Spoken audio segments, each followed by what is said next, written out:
Hello students, welcome to my psychology class. Myself Preeti Pandey and we are study here class 12th psychology chapter first. Chapter first में हमने previous video में discuss किया था intelligence को. Now जो next topic हमारा आता है वो है वेरिएशंस इन इंटेलिजेंस, यानी बुद्धि में विचलन. तो वेरिएशन इन इंटेलिजेंस में बेसिकली यह डिस्कस किया गया है यहाँ कि इंटेलिजेंस जो है हमारी वो अलग अलग तरह से क्यों होती है, यानी वेरिएशन क्यों होते हैं इसमें, यानी फ़र्क क्यों होता है. तो इसमें 2 कैटेगरी में मेजर वेरिएशन यहाँ बताया है. फर्स्ट कैटेगरी आपकी इंटेलेक्चुअल गिफ्टेडनेस यानी बौद्धिक प्रतिभाशालता. सेकंड कैटेगरी जो दी है वो है इंटेलेक्चुअल डेफिशिएंसी यानी बौद्धिक न्यूनता. ठीक है. इंटेलेक्चुअल गिफ्टेडनेस का मतलब दैट मीन जिसको इंटेलिजेंस गिफ्ट में मिली हुई है, जिनकी इंटेलिजेंस बहुत अच्छी है या फिर किसी चीज़ को लेके वो बहुत ज़्यादा टैलेंटेड हैं.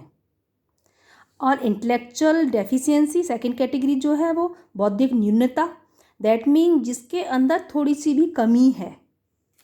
जैसे प्रीवियस वीडियो में हमने देखा था कि आईक्यू में देखा था, नॉर्मल कर्व हमने डिस्कस किया था.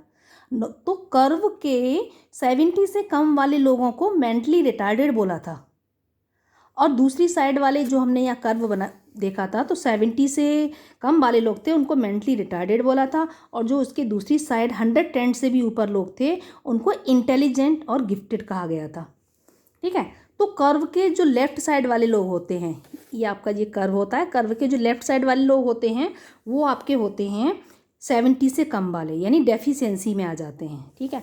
और जो राइट साइड वाले लोग होते हैं आपके, वो आपके किस में होते हैं, एक तरह से गिफ्टेड में आ जाते हैं. ठीक है. अब जो लेफ़्ट साइड वाले लोग होते हैं जिन जो पर्टिकुलर इंटेलिजेंस के फील्ड में कम होते हैं या कम होती है उनकी इंटेलिजेंस, यानी वो लोग इंडिपेंडेंट नहीं होते हैं या डे टू डे अपनी एनवायरनमेंट को डील नहीं कर पाते हैं, दैट मीन उनको कोई ना कोई हेल्प की ज़रूरत होती है. ठीक है. अब और गिफ्टेडनेस में क्या होता है, ऐसे लोग जिन्हें हम जो अपने कर्व के इस साइड आते हैं जिन्हें हम सुपर इंटेलिजेंट कह सकते हैं, या इंडिपेंडेंट काम कर लेते हैं, वो इंडिपेंडेंटली अपना सारा काम कर लेते हैं, फास्टली कर लेते हैं, उन्हें किसी की हेल्प की ज़रूरत नहीं होती. तो यहाँ आपका ये इन दोनों में डिफरेंसेस बताया गया है. देखिए यहाँ देखिए, नाउ सी है, इन दोनों में जो डिफरेंसेस बताया गया है आपका इंटेलेक्चुअल गिफ्टेडनेस में एंड इंटेलेक्चुअल डेफिशिएंसी में. ठीक है. तो इंटेलेक्चुअल गिफ्टेडनेस में इन्होंने बताया है Lewis Terman study children with an IQ 130, यानी ल्यूइस स्टरमन जो आपके साइकोलॉजिस्ट थे, इन्होंने कुछ बच्चे पर अराउंड कुछ स्टूडेंट पर या बच्चों पर स्टडी किया इन्होंने, लगभग 1500 बच्चों पर. तो उनका IQ लेवल है वो 130 आया. ठीक है. उनका IQ लेवल 130 आया. उससे यानी 130 तो हमारे 110 से भी ज़्यादा हो गया, यानी हाई इंटेलिजेंट हो गई ये. तो ये किस में आ गए, हमारे गिफ्टेड में आ गए. ठीक है. और सेकंड जो इन्होंने पॉइंट दिया था, यानी दे show superiority in wide variety of areas, यानी ऐसे लोग हर एरिया में अच्छे होते हैं, उनको हम गिफ्टेड कहेंगे. ठीक है. यानी ये वाइड वैरायटी हर एरिया में अच्छे होंगे, इनको हम गिफ्टेड कहेंगे. Next, talent is a narrower term, यानी टैलेंट तो एक छोटी टर्म है, यानी कहा जाए कि यह टैलेंट किसी ओनली पर्टिकुलर फील्ड का टैलेंट है. ठीक है. और गिफ्टेडनेस क्या होता है, वाइड वैरायटी होती है आपकी, यानी वाइड वैरायटी ऑफ एरिया में एक्सेल कर रहा है, बहुत अच्छा कर रहा है, वो गिफ्टेड में हो गया. और जो हाईली टैलेंटेड होते हैं आपके, हाईली टैलेंटेड जो लोग होते हैं उनको क्या कहा गया है, यहाँ प्रोडोडीज कहा गया है, यानी अद्भुत प्रतिभाशाली, ना कि गिफ्टेडनेस कहा गया है. ठीक है. यानी वो हाईली टैलेंटेड हैं, उनको प्रोडोडीज कहा गया है, ना कि गिफ्टेड. ओके. तो ये तो आपके इंटेलेक्चुअल गिफ्टेडनेस हो गया. नेक्स्ट जो सेकंड कैटेगरी इन्होंने दी थी वो इंटेलेक्चुअल डेफिशिएंसी की दी थी. ठीक है. 2 कैटेगरी में इन्होंने वेरिएशन किया था, intellectual giftedness and intellectual deficiency. Deficiency का मीन क्या है, यानी कोई चीज़ कम है उनके अंदर, वो डेफिशिएंसी है। अब देखो IQ बिलो 70, तो 70 अपने कर्व के लेफ्ट साइड जा रहा है तो डेफिशिएंसी हो गया ये, ठीक है, क्योंकि ये इंटेलिजेंट नहीं है। अब सेकंड है डेफिसिट इन अडेप्टिव बिहेवियर, यानी अडेप्टिव बिहेवियर का डेफिसिट है ये। डेफिसिट का मीन कोई चीज़ की कमी, यानी किस चीज़ की कमी है, यानी अडेप्टिव बिहेवियर का डेफिसिट है। उस बिहेवियर की कमी है जो अडेप्ट करने वाला है वो, बट कर नहीं पा रहा है। और जो गिफ्टेडनेस में आपकी ज़्यादा होती है, वो हर बिहेवियर को अडेप्ट कर लेता है, एनवायरनमेंट को डील कर लेता है, लेकिन ये नहीं कर पाता, ठीक है, डेफिशिएंसी वाला नहीं कर पाता। हाँ, हर सिचुएशन को गिफ्टेड आपका अडेप्ट कर लेगा, बट ये नहीं कर पाएगा डेफिशिएंसी वाला। तो डेफिशिएंसी वाले इंडिपेंडेंटली कोई काम नहीं कर सकते हैं, ओके, एनवायरनमेंट से डील नहीं कर सकते हैं, तो वो किस में आ जाते हैं, हमारे मेंटली रिटार्डेड कैटेगरी में आ जाते हैं, ठीक है। तो डेफिशिएंसी एडेप्टिव बिहेवियर की है, यहाँ किसकी है डेफिशिएंसी, एडेप्टिव बिहेवियर की है, ओके।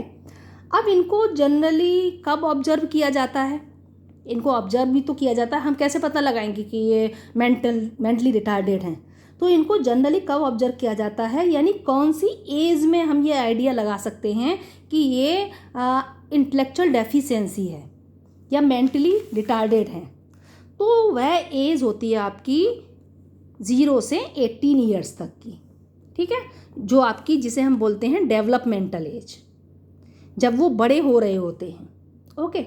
तो इस एज में 0 से 18 ईयर्स की एज में हम ऑब्जर्व करके हमें पता चल जाता है कि कोई डेफिसिट है, ठीक है। और आपकी बुक में काफ़ी कैटेगरी भी दे रखी हैं, ठीक है, आपकी बुक में यहाँ देखिए काफ़ी कैटेगरी भी दे रखी हैं आपके डेफिसिट की, जैसे कि बिलो 50 है आपका, ठीक है, जिसे माइल्ड है, माइल्ड रिटार्डेशन है, उससे भी बिलो है तो वो सीवियर रिटार्डेशन है, और बिलो 25 है आपका, ठीक है, तो IQ तो वो प्रोफाउंड है। दैट मीन ऐसे लोग जो डे टू डे वर्क के लिए भी हेल्प चाहिए होती है इनको, यानी डे टू डे इनकी जो भी एक्टिविटी होती है उसके लिए भी वो खुद नहीं कर सकते, इसके लिए उन्हें हेल्प चाहिएगी।